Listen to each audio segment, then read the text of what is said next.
Good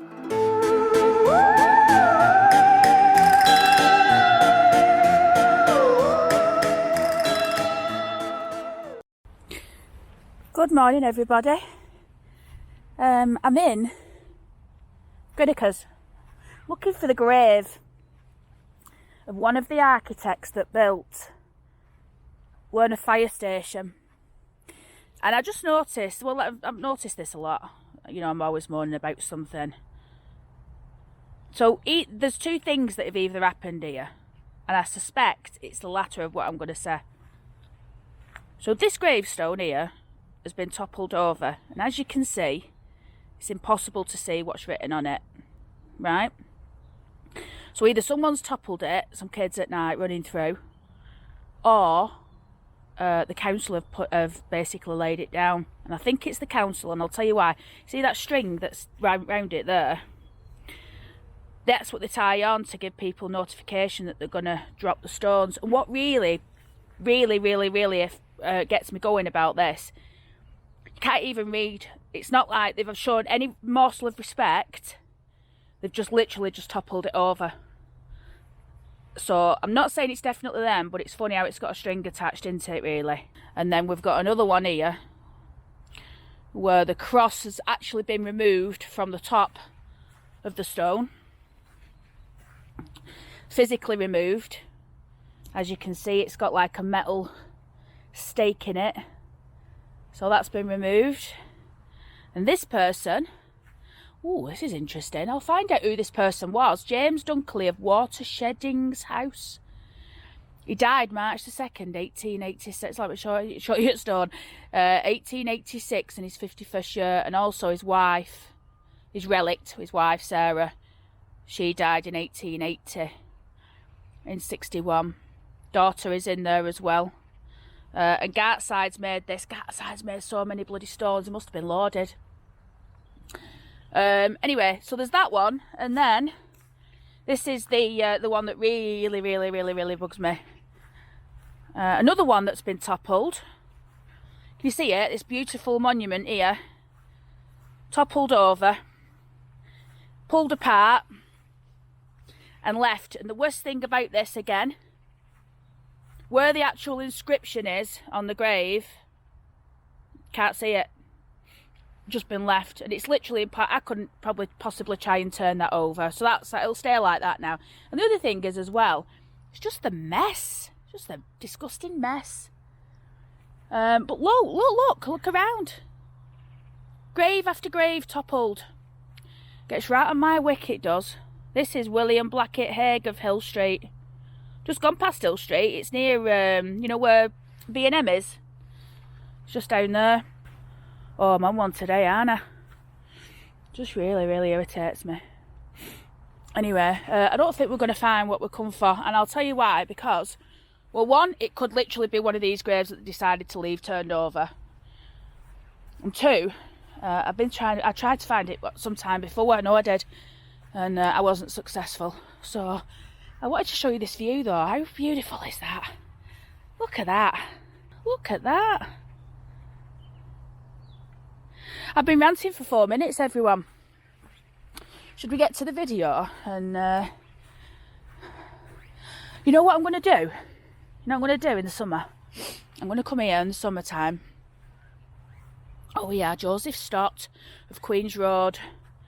Probably, certainly, someone with a lot of money if he lived on Queen's Road. Died in 1894. 21st of Jan 1894. Find out who that person is as well. That's still standing. They've not pulled that one down yet. Yeah, in summer I'm going to come here and I'm going to spend a full day researching. Bring my laptop, I'll tether it. I'm literally going to spend a full day researching all these people, and I'll bring you a video from there. I like that gravestone. I've seen it before, but look how fabulous this is. A big slab. All them people. They'll be in a tomb downstairs then. And at one point it would have had railings. Someone put a comment on because I were moaning about that, about Chadderton. I said, oh, rails have gone. And apparently during the war they removed all the chains and things Well, they didn't do from that. Look at that old fence, everyone. Look at that. Beautiful old fence. Shall we see if they've managed to dismantle all Carter's vault now? Because they've pulled all that to pieces. Like they've pulled this one to pieces. Anyway, let's have you heard them magpies? Let's see what they've done to Carter's vault now. Where is it? Where actually is it? Carter's vault over there. That's been completely ripped apart. It's disgusting. Right, everybody, I've got something really, really cool to show you. If you want to know where I am, I'm just at the back of Hill Stores. That's the back of it there. And the street that I'm on literally just came the wrong way. It's Tourist Street. Just on the corner here, don't know if you can see it, that's Phil's Mini Market. He died a few years back, Phil, but someone's bought it, they've reopened it and they've called it Phil's. It's really nice. But this is what I wanted to show you. You notice anything unusual about this street? It's still cobbled. How strange. It's got like tarmac in between the cobbles, but the cobbles still remain, and I think this is really, really cool actually, because maybe this was a decision made by Oldham Council to maintain some of what Oldham used to look like in terms of, you know, the roads, the streets, the cobbled streets. Like I say, literally I was just turning around and I just thought I'd show you. Right, I'm going to try and go and do the video that I set out to do. And today we're going to be filming Oldham's history regarding fire stations, fire brigade, how fire brigade came about. This area is known historically as Townfield, given away there by the name of that garage down at the bottom. You've got the St James's Church there. Now, it's quite an old area this, and this is actually the site of one of the first fire stations that Oldham built. Now, just to give you a very, very brief overview of fire stations, or how they came, or fire brigades, how they came about was after the Great Fire of London. They sprung up that's when first insurance companies sprung up in terms of home insurance, property insurance, I'm led to believe.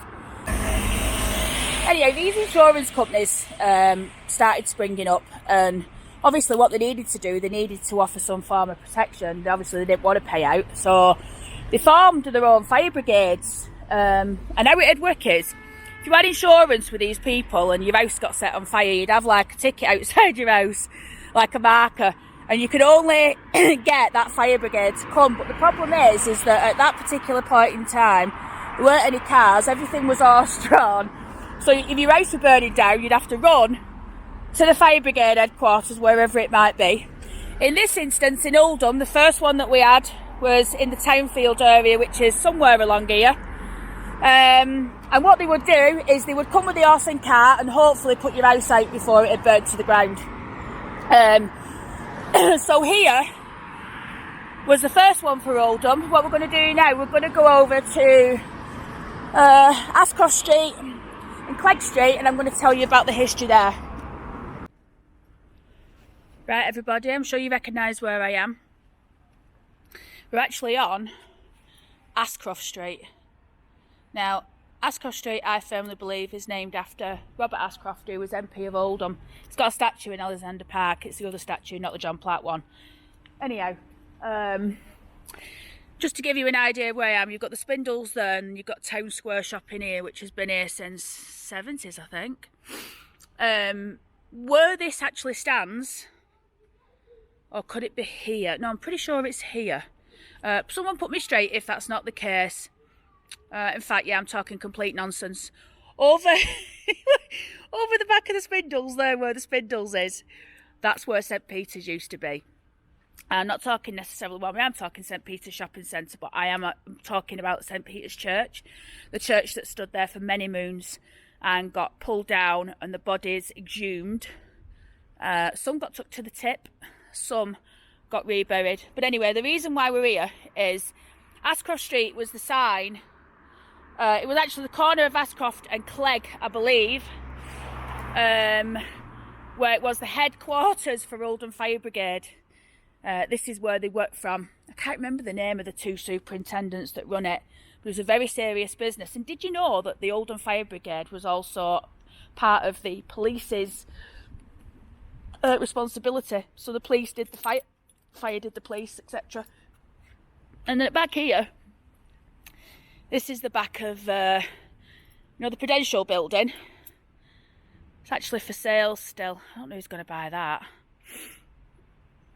They've let it go too far, haven't they? Anyhow, I've got a feeling this video is really boring, you know. But anyway, I'll persevere. I'll keep on going and we'll get to the next stop. Right, everybody. I'm sure you know where we are. Interestingly, I'm actually stood where this building once existed. So here on this corner, that's Werneth Park over there. Werneth Lodge over the road. We're on the corner of Frederick Street. That's the entrance to the park there. And they've got tennis courts, didn't know that. And I just want to sort of get here because I think this is where you're going to be able to see a like for like. But literally here, and you can see these houses in the picture, but stood there was Werneth Firestation. Now it was constructed by two Oldham architects. One we've just tried to go and visit the grave in Greenacres, couldn't find it, but I know where the other one is in Chedderton, so we're going to nip down there in a minute. But yeah, the station stood here. 1898 I think was when they first laid a stone, and it served Oldham quite well up until I think it was I think they shut it in the 60s. I think they sold it for about 700 quid in the mid-80s, and then they knocked it down in 89. But this is where it used to stand. It was where they had the first motor-driven fire engine. I've got pictures of them all the different ones that they've had over the ages, so you'll be looking at them now. But yeah, they had horses that were stabled here, and of course, if there was a fire, the fire fellas had come racing out the door on the back of a carriage that's got all the equipment, the manual pumping equipment to pump all the water, and then the horse, they blast down the road on the horses. And I'm sure the building were green, or was it the doors that were green? I can remember it standing, because I was about in 89, how old would I have been then? 14. Right, everybody, so this is the grave of Charles Thomas Taylor, A-R-I-B-A. He is one of the architects who built the, what's it called? The Werneth Firestation. He also built Higginshaw, you know, the boarding school. He built that. He built a few other bits and pieces. But he did also build a school in Mosley and a few other bits and pieces. I can't remember off the top of my head, but I put him in. Not that much around Oldham, although he is an Oldham who lived on Queen's Road. But I think Edmund Taylor here, that's his father. And his father was a pork butcher.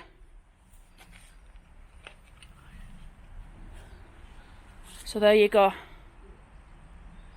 I did have a photograph of him. I've actually filmed this before for my cemetery, you know, my Chedderton Cemeteries video, one of them. But it wasn't relevant to the story, so I don't know anyway. I'd mentioned it, but what I'll do, I'll try and get that because it's got a picture of him in it. I tried to find his picture again and couldn't find it. So anyhow, that's that. And I'm going to get off home now and do a few bits and pieces.